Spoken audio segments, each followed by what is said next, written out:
നിയമസഭാ തെരഞ്ഞെടുപ്പിൽ സുനിൽ കനഗുലുവിന്റെ സർവേ പൂർത്തിയാക്കിയ റിപ്പോർട്ട് കോൺഗ്രസിന് നൽകി കഴിഞ്ഞു. ഈ റിപ്പോർട്ട് രാഹുൽ ഗാന്ധി കൂടി അംഗീകരിച്ചതോടെ സ്ഥാനാർത്ഥി പ്രഖ്യാപനത്തിലേക്ക് കടക്കുകയാണ് കോൺഗ്രസ്. ചില മണ്ഡലങ്ങളിൽ ചില പേരുകൾ വീണ്ടും ചർച്ചയ്ക്കെടുക്കണമെന്ന് KPCC അറിയിച്ചിട്ടുണ്ട്.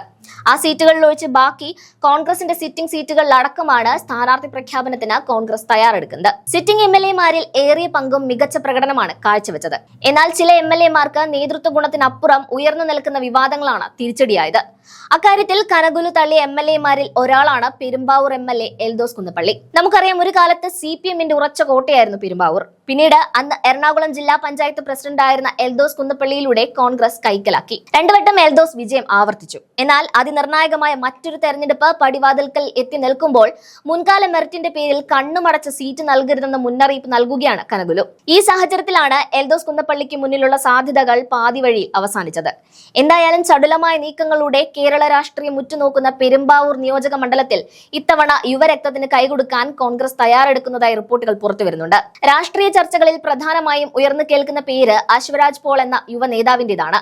നിലവിലെ സിറ്റിംഗ് MLA എൽദോസ് കുന്നപ്പള്ളിക്ക് ഇത്തവണ സീറ്റ് ലഭിക്കാത്ത സാഹചര്യം ഉണ്ടായാൽ ആ സ്ഥാനത്തേക്ക് യുവാക്കളെ പരിഗണിക്കണമെന്നാണ് ആവശ്യം. പാർട്ടിയിലെ തലമുറ മാറ്റവും മണ്ഡലത്തിലെ പുതിയ രാഷ്ട്രീയ സാഹചര്യങ്ങളും പരിഗണിച്ച് ഒരു പുതുമുഖത്തിന് അവസരം നൽകണമെന്ന ആവശ്യം ഹൈക്കമാൻഡ് തലത്തിൽ സജീവമാണ്. സ്ഥാനാർത്ഥി നിർണയത്തിൽ അന്തിമ മുദ്ര പതിപ്പിക്കാൻ പോകുന്ന കനഗുലു റിപ്പോർട്ട് യുവാക്കളിലേക്കാണ് വിരൽ ചൂണ്ടുന്നത്. മണ്ഡലത്തിലെ താഴെത്തട്ടിലുള്ള വികാരം ഒപ്പിയെടുത്ത റിപ്പോർട്ടിൽ യുവത്വത്തിനും വിജയ സാധ്യതയ്ക്കും ഒരുപോലെ മുൻഗണന നൽകുന്ന നേതാക്കളെ പരിഗണിച്ചാൽ പെരുമ്പാവൂർ പിടിച്ചെടുക്കാൻ സാധിക്കുമെന്ന് ഉറപ്പാണ്. പെരുമ്പാവൂർ മണ്ഡലത്തിൽ ഏറെ നിർണായകമാണ് ഇവിടുത്തെ സാമുദായിക സമവാക്യങ്ങൾ എന്ന് പറയാം. മണ്ഡലത്തിൽ മഹാഭൂരിപക്ഷമുള്ള യാക്കോബായ സഭയിലെ അംഗമെന്ന നിലയിലുള്ള നേതാക്കളെ പരീക്ഷിക്കണമെന്നും കനഗുലു ചൂണ്ടിക്കാട്ടുന്നുണ്ട്.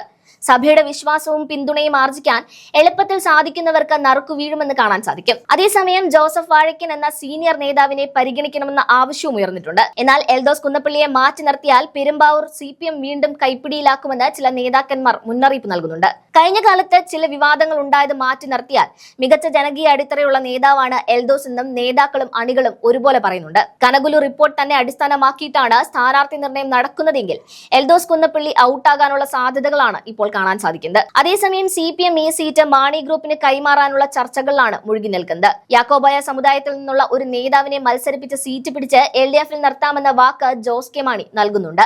എന്തായാലും എല്ലാ ചോദ്യങ്ങൾക്കുമുള്ള ഉത്തരം 2 ആഴ്ചയ്ക്കുള്ളിൽ തന്നെ വോട്ടർമാരെ തേടിയെത്തുമെന്ന് മാത്രം പറഞ്ഞ് അവസാനിപ്പിക്കാം.